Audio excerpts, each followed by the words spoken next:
안녕하십니까, 레필입니다. 3월 21일 두산 에너빌리티 보도록 하겠습니다. 증시 먼저 보겠습니다. 코스피 0.23% 상승했고요. 코스닥은 0.79% 하락했습니다. 오늘도 외국인 투자자가 코스피를 8,500억을 매수했고요. 마찬가지 시가총액 상위 종목의 반도체 종목 위주로의 상승이 지속되고 있습니다. 그러나 그런 이제 시가총액이 높은 종목들이 올라갔음에도 불구하고 코스피의 전체적인 상승은 크지 않았습니다. 기관 투자자는 4천억 정도 매도했고요. 반대로 이제 차익 실현을 하는 모습을 보여줍니다.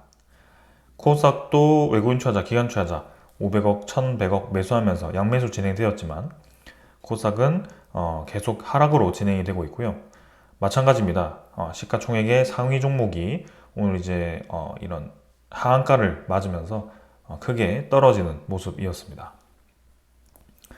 코스피는 계속 상승세를 이어가는 듯 합니다. 반도체 종목 위주로의 상승이 지속되고 있기 때문에 아무래도 덩치가 큰 종목들이다 보니 올라가면 바로 이제 지수가 올라가는 분위기인데요. 그동안 이제 그런 이 종목들 상승 없이 지수가 상승했다면 지금 이제 그 종목 위주로 상승을 하면서 다른 종목들은 좀 조정을 받는 모습이 나타나고 있습니다. 그래서 코스피가 일단 상방으로 계속 힘을 받는 것은 사실이기 때문에 조금 더 이 좋은 분위기로 형성되고는 있습니다. 투자 수급은 외국인 투자자 지금 이제 5일 연속 매수를 했습니다. 이전에 우리가 볼 수 없었던 그런 상황이고요. 확실히 반도체 전망에 대한 이 긍정적인 소식이 나오면서 외국인 투자자들이 공격적으로 그런 이 코스피로 유입이 되고 있습니다. 어떻게 보면 이제 코스피 전체 유입이다 보다 보긴 이 반도체 종목 위주로의 그런 이제 종목 매수가 이어지고 있습니다. 아무튼 3조 정도로 이렇게 매수가 집중되고 있고요. 이 분위기가 다음 주에도 이어지는지 한번 살펴보도록 하겠습니다. 그리고 3월 31일 공매도 재개 이후에도 외국인 투자자의 매수세가 이렇게 이어지는지 살펴보겠습니다. 기관 투자자는 4천억 매도를 했고요. 금융투자 3,400억 매도하면서 대부분의 매도를 이 금융투자에서 했습니다. 그동안 연일 매수를 해왔는데요. 결국에는 또 이렇게 금융투자가 매도로 전환을 하면서 빠져나가는 모습입니다. 자, 그래서 지금 차익 실현 물량이 본격적으로 또 금융투자가 나오는지 볼 필요가 있고요. 지금 외국인 투자자에 대한 매수세가 이어지는지 좀 주목을 해볼 필요가 있습니다.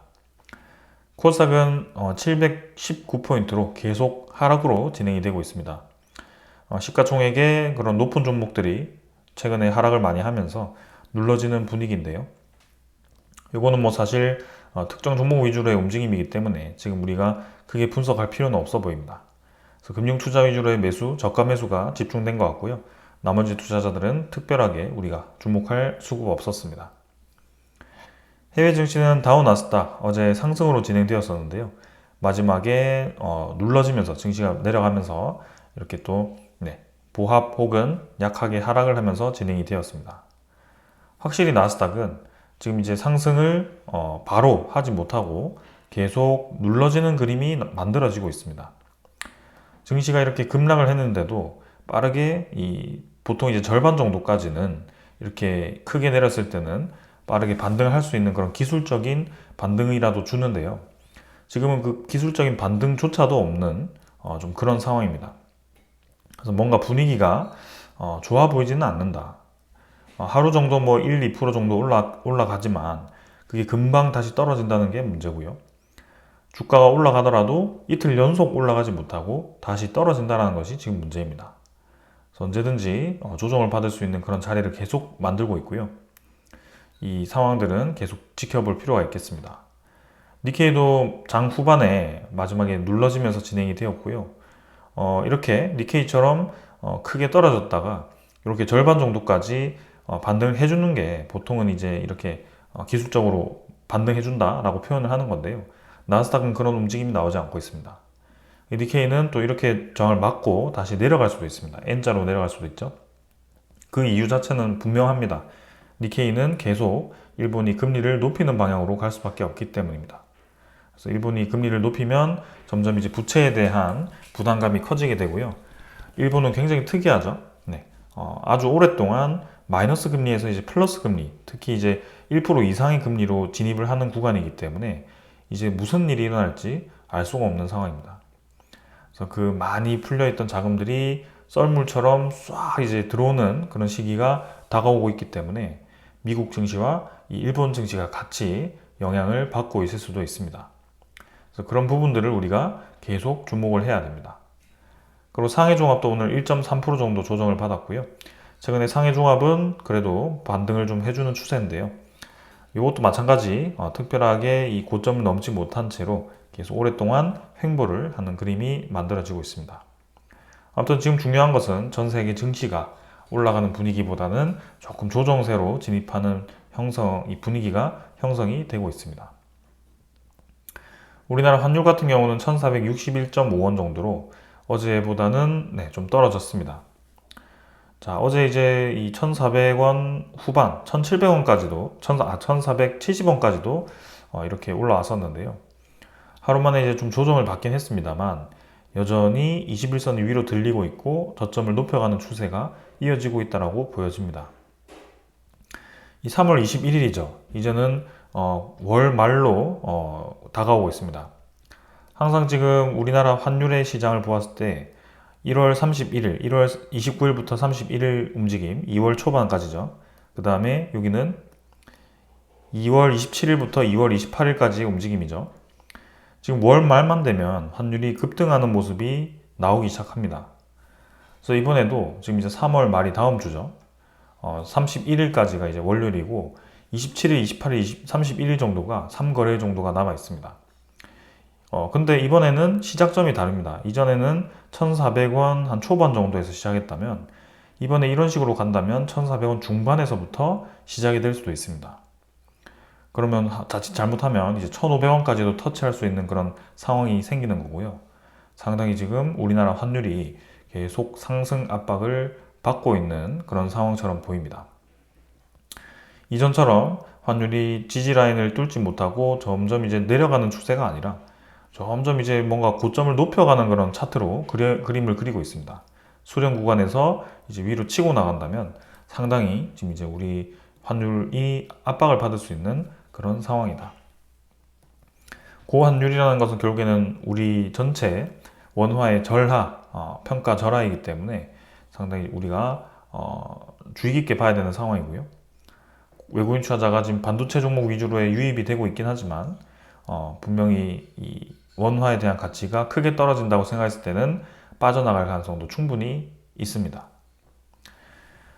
나스닥이 비롯해서 지금 미국의 증시 또 선물 지표는 0.5% 수준으로 하락을 하고 있습니다. 크게 지금 반등 못하고 있죠. 어제도 조금 하락을 했고요. 최근에 이 분위기 자체는 계속 전체적으로 조정을 받는 분위기입니다. 원자재 가격은 전체적으로 다운되고 있죠. 국제유가는 67.9달러, 그 다음에 천연가스는 3.9달러로 이렇게 점점 조정을 받기 시작합니다. 자, 그래서 뭐 원자재 가격 떨어지는 건 좋지만 분명히 지금 이 인플레이션과 경기 침체라는 그 단어가 혼합되면서 진행이 되고 있기 때문에 어느 한쪽으로 이게 쏠리면 분명히 지금 시장은 불안해하고 있습니다. 그래서 상당히 어려운 시장이 이어지고 있는 상황입니다. 미국 10년물 국채금리는 4.21%로 최근 대비해서 다시 떨어지기 시작합니다.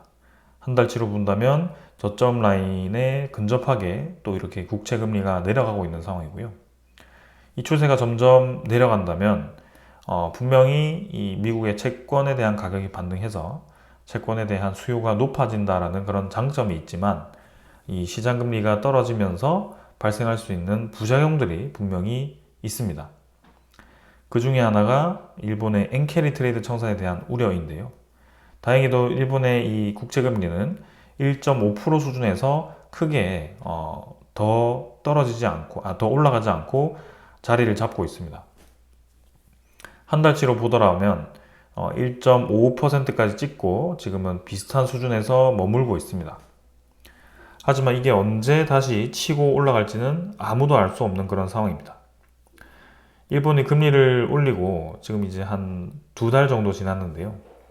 이 2달 뒤에도 금리 인상에 대한 효과가 미비하다면 계속 금리를 올릴 수밖에 없습니다.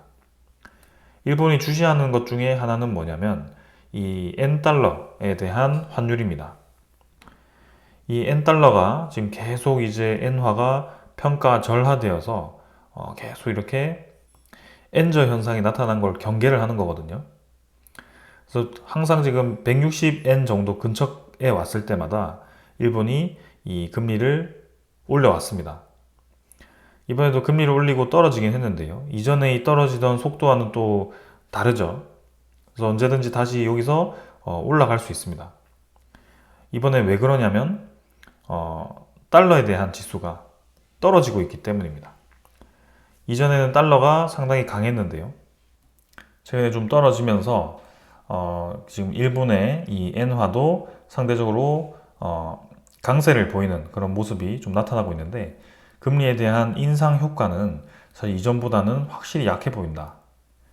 그래서 일본의 물가 상승률이 계속 높고 이렇게 된다면 결국에는 금리를 또 올릴 수밖에 없는 상황이 될 거고 일본 국채금리와 미국 국채금리가 마주보고 달리는 상황이 이제 진행이 된다면 시장에서는 계속 시한폭탄을 돌리듯 거기에 대한 우려감이 언급이 될 겁니다. 그래서 그런 것들을 우리가 계속 생각을 하면서 시장을 접근을 해야 될 것 같습니다. 자, 그래서 오늘 이번 주 이 정도로 마무리를 하고요. 다음 주에도 중요한 지표들이 많습니다. 미국의 PCE 지표가 발표가 되고요. PCE 지표가 높게 나온다면 시장은 또 인플레이션에 대한 우려감을 나타낼 겁니다. 그리고 다음 주에는 또 기대 인플레이션 지표도 발표가 됩니다. 전반적인 이제 물가에 대한 지표들이 주요하게 발표가 되고요. 그 다음 주 월요일부터 해서 31일부터 해서 공매도가 재개가 됩니다. 그리고 그 이틀 뒤에 4월 2일에 트럼프의 상호관세가 발표가 됩니다. 그 상호관세 더티 15개국 대표적인 국가 중에 하나가 한국이 포함될 가능성이 거의 확실해졌습니다. 그래서 다다음 주까지는 지금 증시가 좀 올라가서 분위기가 좋아 보인다고 할지라도 다음 주와 다다음 주는 180도 분위기가 바뀔 수도 있다는 것을 인지를 하셔야 됩니다. 그래서 그런 식의 접근이 좀 필요하고 이번 주는 이 정도로 마무리하고요. 네, 종목으로 넘어가도록 하겠습니다. 두산에너빌리티 보겠습니다. 오늘 1,500원 상승해서 5.88% 상승했고요. 27,000원으로 마무리가 되었습니다. 오늘 이제 큰 상승 없이 계속 이제 횡보를 하던 흐름이었는데요. 확실히 갑자기 이렇게 후반에 힘을 받으면서 상당히 크게 올라가면서 진행이 되었습니다. 시간 외 거래는 크게 전날보다 많이 늘어나진 않았지만 평소보다는 많은 수준이었고요. 26,850원으로 조금 상승세를 낮추면서 진행이 되긴 했습니다. 일별 거래는 2배 정도 나왔고요. 1,580만 주. 그래서 상승을 다시 시작을 하면서 최근에는 이제 상승 하락을 반복하는 그림이 나타나고 있습니다. 자, 그래서 차트가 굉장히 이상하죠. 지금 분명히 저점을 딛고 계속 이제 올렸다가 떨어뜨렸다가 올렸다가 떨어뜨렸다가를 반복을 하고 있습니다. 이게 저점 지점도 비슷하고 고점 지점도 비슷하고 이러한 반복된 구간이 나타나고 있습니다. 저점은 24,700원 정도, 그 다음에 고점은 27,500원 정도라고 계속 이렇게 형성이 되고 있고요. 이 위아래로 흔드는 움직임이 지금 이 외국인 투자자에 의해서 나타나고 있습니다. 지금 65만 9천 주가 JP모건이거든요. JP모건이 엊그제는 또 매도를 했다가 오늘은 또 매수를 했다가 또 계속 최근에 매수 매도를 왔다 갔다 하고 있다고 계속 제가 언급을 드렸습니다. 그래서 뭔가 지금 상승이 나오더라도 뭔가 찝찝한 느낌의 움직임을 계속 보여주고 있는 거고요. 이게 다시 상승을 힘을 받아서 확실하게 이 구간을 뚫고 나가주면 좋겠는데 이렇게 이제 박스권을 형성하는 그 움직임이 이전에 공매도가 진행될 때와 상당히 유사하게 흘러가고 있기 때문에 조금 애매하다라는 생각이 좀 듭니다. 그래서 이 의도가 뭔지 굉장히 이제 생각을 할 수밖에 없고요.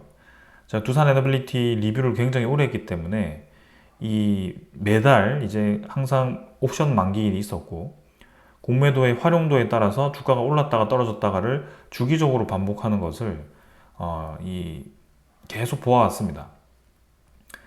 제가 이 옵션 만기만 되면 계속 이제 언급을 드리는 이유 중에 하나가 그 공매도를 주로 이렇게 활용하는 수급 중에 하나가 또 이 JP모건과 모건셀리였기 때문에 거기에 따라서 만기에 주가가 올라갔다면 또 이제 다음 만기까지 주가가 그 다음부터 쭉 떨어졌다가 또 만기가 되면 또 올라갔다가 이런 식의 반복된 움직임이 지속되어 왔습니다. 그래서 계속 주시를 했었는데요.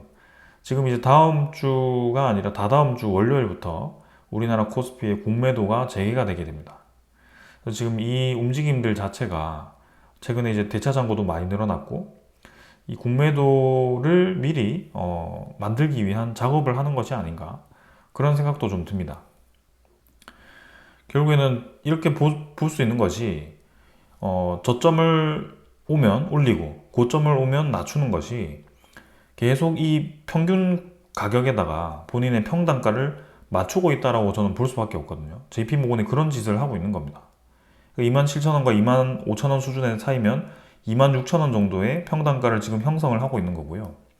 그 평단가를 형성하는 이유는 결국에는 공매도를 활용해서 주가가 떨어졌을 때 그만큼의 차익을 얻기 위한 거일 수도 있다라고 생각할 수 있고, 두 번째는 이 구간을 저점이라고 생각하고 여기서 계속 물량을 확보하고 있다라고 볼 수도 있습니다. 첫 번째가 됐든 두 번째가 되었든 일단은 뭔가 인위적인 움직임이 나타나고 있다는 것은 사실이고, 그 주체가 지금 JP모건 외국인 투자자로 나타나고 있는 것도 사실입니다. 그래서 증시만 본다면 분명히 이제 하락에 대한 확률이 높은 그런 상황인데, 두산 에너빌리티의 또 종목의 성장성을 보면 또 상승할 수도 있는 그런 상황이기 때문에 상당히 지금 애매한 상황입니다. 그래서 제가 언급드리는 것은 지금은 신규 진입을 하면 안 되는 구간이다라고 말씀을 드리고 있고, 혹여라도 올라가더라도 우리가 비중을 늘리는 게 아니라 비중을 이제 점점 줄여가야 되는 타이밍이다라고 언급을 드리고 있는 겁니다. 그리고 여유가 되신다면 뭐 끝까지 한번 가보는 것도 괜찮겠죠. 그래서 그런 부분들을 생각을 해야 됩니다. 자, 그래서 향후 이제 다음 주, 다다음 주 제가 상당히 시장이 흔들릴 거라고 예상하고 있는 시기들이기 때문에 저의 예상이 틀리기를 바라고 있지만, 분명히 제가 느끼고 있는 그런 부분들을 언급드리고 있는 거기 때문에 제가 어떤 의도를 가지고 말씀드린 건 아닙니다. 그러나 분명히 저의 눈에는 시장에 대한 불확실성들이 언급이 보여지고 있다. 그런 부분들이 경계를 해야 될 점으로 계속 느껴지고 있다라고 언급을 드리고 싶습니다.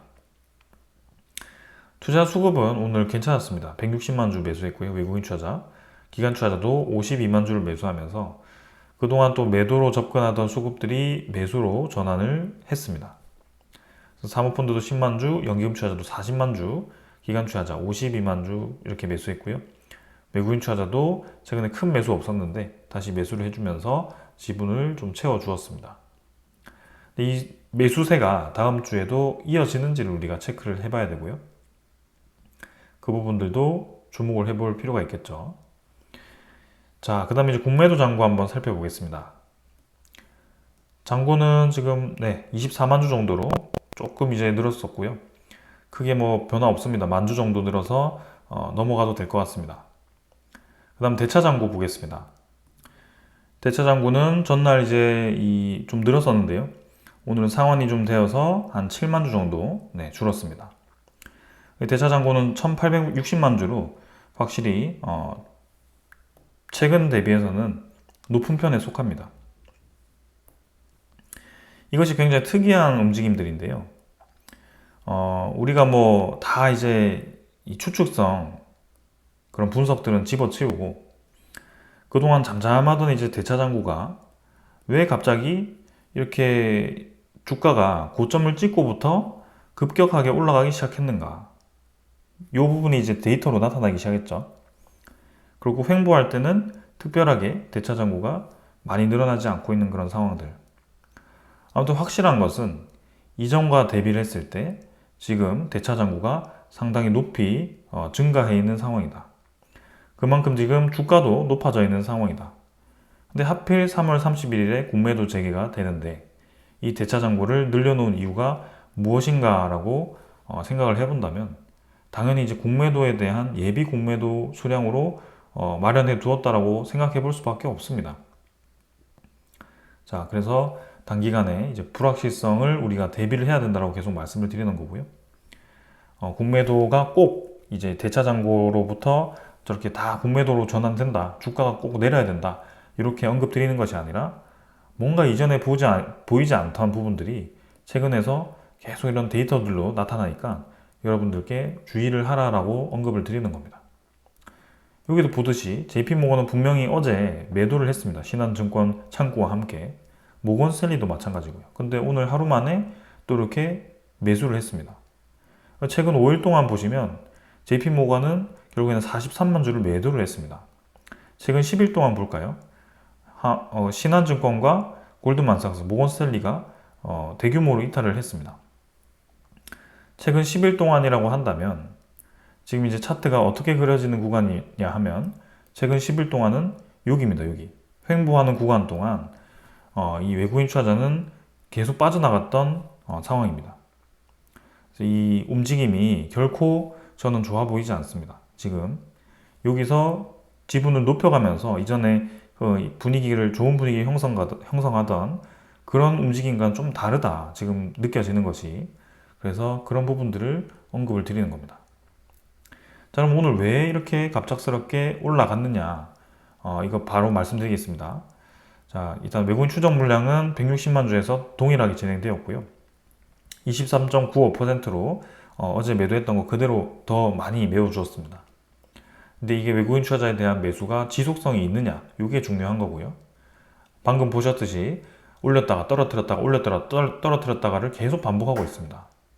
지금 27,500원 찍고 상단 라인에 부딪혔기 때문에 다음 주 월요일에 당장 보면 알 수 있을 것 같습니다. 여기서 뚫고 나가지 못하고 또 한 번 저항을 맞는다? 뭔가 이제 작업이 들어가고 있다는 뜻이고, 지금 이제 이 박스권 내에서 계속 횡보를 하다가 특히 이제 시장이 불확실해졌을 때 내려갈 가능성이 있다. 그렇게 저는 생각을 하고 있습니다. 그럼 올라간 이유를 먼저 좀 설명드리겠습니다. 자, 오늘 이제 안덕근 산업부 장관이 미국으로 갔었죠. 근데 하루 만에 바로 이렇게 소식이 나왔습니다. 한국과 미국이 민감 국가 제외 협력하기로 했다. 그래서 조속 해결하는 데에 합의를 했다. 그래서 내달 발효 전에는 제외될지는 불투명하다. 이 소식이 나오면서 두산 에너빌리티가 급등을 했거든요. 근데 어떻게 보면 발효 전 제외될지는 불투명하다라고 되어 있습니다. 아직 민감 국가가 완전히 제외가 된 게 아닙니다. 근데 제외에 대해서 협력하기로 했다라는 그 하나만으로 주가가 갑자기 뛰기 시작했거든요. 근데 평소와의 이런 움직임보다는 뭔가 상승이 좀 과했다라는 저는 생각이 좀 듭니다. 그게 특히 JP모건에 집중되는 매수세로 갑작스럽게 급등하기 시작했는데요. 참으로 의심스러운 그런 상황입니다. 그러면 이 민감 국가를 계속 지금 활용하고 있죠. 미국이 집요하게 이 민감 국가를 놔주지 않고 있습니다. 근데 뭔가 분위기가 공식처럼 되고 있죠. 1월 초에 민감 국가를 우리 몰래 지정해 놓습니다. 그리고 1월 한 중순쯤에 우리나라 웨스팅하우스 합의를 했고요. 그 다음에 미국과 정부와 에너지부와 이 수출, 제3국 수출에 대한 협의를 했습니다. MOU 체결을 했고요. 그 다음에 지금 이제 시간이 흘러와서 최근에 갑작스럽게 이제 이 소식이 들려온 겁니다. 한 달 전에 통보를 한 거죠. 근데 최근에 우리나라가 어떤 걸 하고 있었죠? 뭐 이게 여러 가지 이유가 있다라고 얘기는 했지만 결국에는 이겁니다. 민간 국가를 했던 이유가 뭐가 되었던 간에 정치적인 문제였던지 아니면 뭐 기술 유출을 했던지 간에 그러한 이 상당히 우려스러운 상황에서 웨스팅하우스 합의가 이루어지고 미국 수출 협력이 이루어질 수가 없다.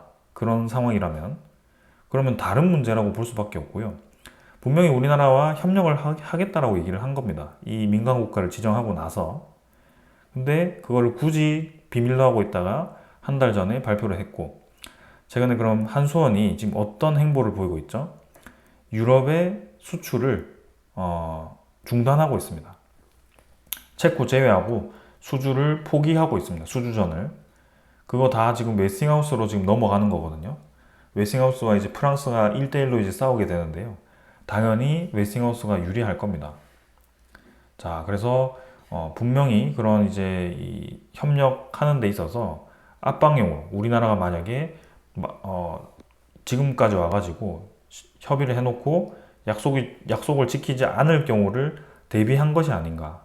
그리고 최근에 이제 유럽에 대한 그런 철수를 하니까, 사업 철수를 하니까, 이렇게 안덕근 산업부 장관이 가서 협력을 하자고 하니까 바로 이제 손을 내밀죠. 그러니까 협상용인 겁니다. 4월 중순까지도, 우리가 원하는 대로 해라, 너네들. 안 그러면 계속 압박하겠다. 이런 의도로 보여집니다. 자, 그래서 제대로 지금 저는, 뭔가 겉면으로는 협력 같지만, 지금 을의 입장으로 돼버린 거라고 좀 생각이 들고요. 이렇게 되었을 경우에는 사실 우리가 2020년이었나요? 2021년이었나요? 우리나라의 이제 웨스팅하우스 사장단이 방문해서 이렇게 협력을 시도했을 때 그때 애시당초에 협력을 했다면 더 좋은 분위기로 형성되지 않았을까? 사실 그때와 지금 별로 다를 게 없어 보입니다. 그때도 이 웨스팅하우스가 수주를 우선적으로 하고 우리나라는 그 웨스팅하우스가 수주한 것에 대해서 기자재와 건설을 맡기로 한다. 약간 이제 하청 느낌으로 해서 한전과 한수원이 거기에 동의를 하지 않았고 웨스팅하우스 사장단이 이제 그때부터 이제 우리 산업에 대해서 견제를 하기 시작했습니다. 그러면서 이제 폴란드 원전에 대해서 LOI 체결을 하기 전에 1차 정부 수주전을 우리가 유리하게 이끌어가니까 웨스팅하우스가 이제 못을 박은 거거든요. 소송전을 하면서. 그런 상황이었는데 최근에 이제 합의를 했고 결국에는 지금 상황은 웨스팅하우스가 이끌어가는 대로 진행이 되고 있습니다. 자, 그래서 우리는 지금 두산 에너빌리티에 투자를 하고 있기 때문에 그러면 두산 에너빌리티는 웨스팅하우스에 얼마나 이득을 볼 수 있느냐, 그걸 어제 말씀드렸습니다. AP1000 한 개당 한 3천억 정도라고 생각하시면 된다라고 말씀을 드렸고요. 그 3천억이 지금 AP1000 한 6개 정도면 2조 정도 수익을 볼 수 있을 거라고 생각이 됩니다. 사실 우리 APR 1400 2기 수주를 했을 때 두산 에너빌리티는 주기랑 그다음에 건설까지 사실 3, 4조까지 이 수주를 할 수 있는 그런 상황이었는데요. 확실히 수익성이 우리나라가 수주했을 때보다는 좀 두산 에너빌리티 입장에서는 떨어질 수는 있겠지만 대신 이제 이 웨스팅하우스의 시장 확대가 확실히 크기 때문에 시장 파이가 크기 때문에 어떻게 보면 뭐 큰 차이는 없을 수 있다라고 생각은 됩니다. 그리고 이제 미국 입장에서 원하는 대로 해주었기 때문에 두산 에너빌리티가 이 미국 시장에 진출하는 데 있어서 좀 더 유리해질 수 있는 상황이고요. 그것은 이제 SMR이라든지 LNG 관련된 그런 이 협력입니다. 그래서 대형 원전은 일부 포기를 했지만 국가 차원에서 분명히 이제 이런 우리나라의 요소 기술력을 가지고 있는 기업들 입장에서는 더 큰 시장 파이를 가지는 입장에서 좋은 방향으로 갔을 수 있다, 이렇게 생각은 됩니다. 그러나 지금 필요한 것은 확실한 소식이죠.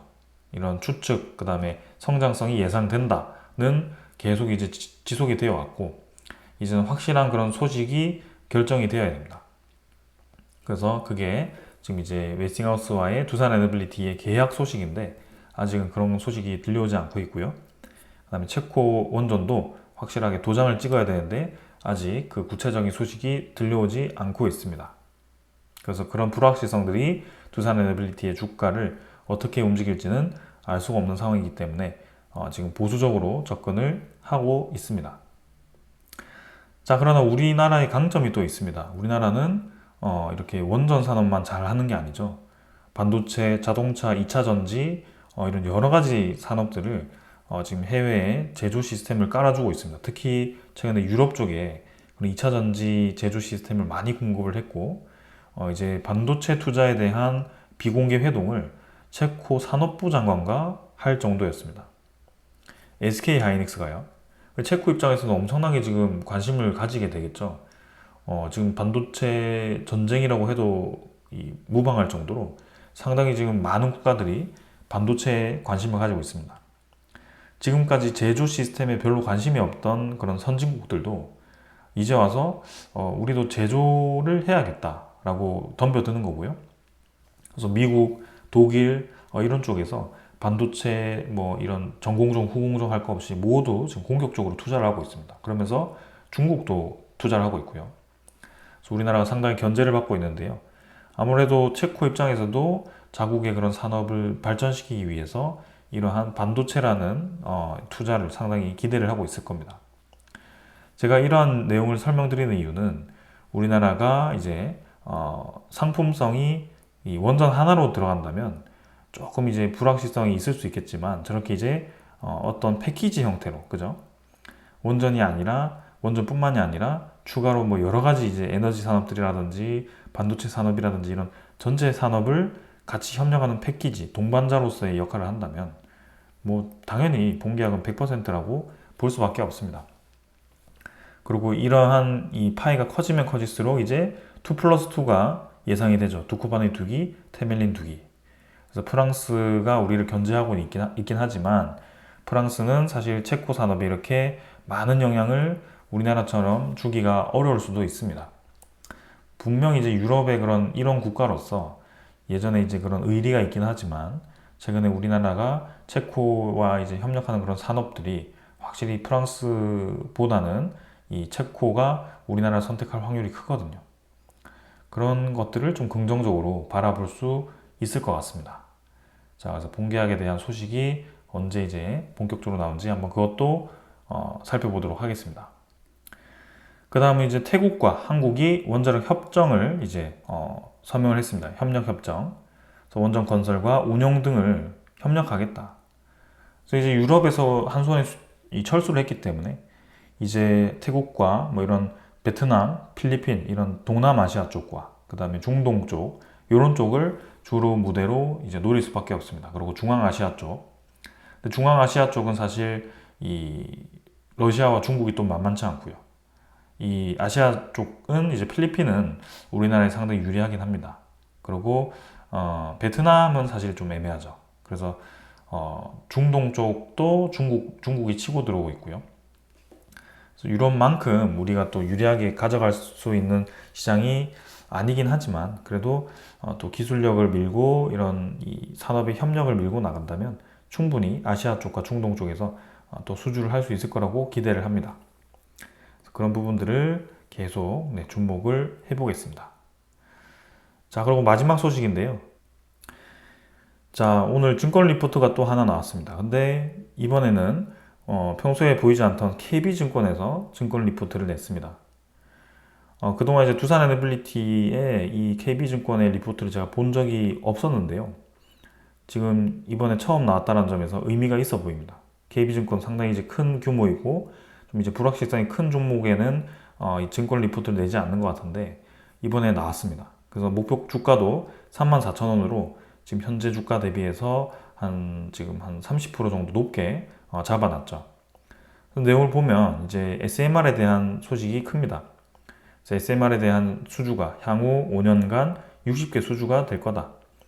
그리고 2025년에서 29년 8개의 대형 원전 수주가 될 거다. 이렇게 얘기를 하고 있습니다. 그래서 체코 원전 2기와 신규 원전 2기하고 그 나머지 4개는 뭐 중동이라든지 아시아 쪽 이런 쪽을 얘기하는 것 같습니다. 그래서 여러 가지로 이제 검토를 해보면 확실히 지금 이 수주 잔고가 2029년만 돼도 원전 부문이 20.6조 원까지 증가할 거고 이 수주가 상당히 늘어나면서도 수익성이 개선될 거다라는 것이 이 증권 리포트의 핵심입니다. 자, 그래서 두산에너빌리티가 목표 가격이 높아지고 분명히 전망 자체가 좋아지는 것은 확실해 보입니다. 그러나 이러한 이제 SMR에 대한 60기 수주가 향후 5년간 이전에 우리가 AI의 성장성이 부각을 받는 그런 이제 성장하는 시장이 형성이 되어야지만 될 수 있는 겁니다. 그래서 그러한 시장에 대한 흐름을 올해는 이제 좀 변동성을 가지고 있기 때문에 우리가 같이 읽어가야 된다. 잠깐 이제 1년 주춤했을 때는 저는 이제 이 5년에 대한 전망이 사실 의미가 없는 상황이 되는 것이기 때문에 그런 부분들도 우리가 무시해서는 안 된다. 어쨌든 당장 다음 주와 다다음 주는 시장에 대한 불확실성이 개인적으로 크다라고 생각하는 시간이기 때문에 어떻게 흘러가는지 한번 보자라고 말씀드린 거고, 지금은 신규 진입은 좀 이제 삼가하시라라는 말씀을 드리겠습니다. 자, 오늘 여기까지 하고 마무리하겠습니다. 감사합니다.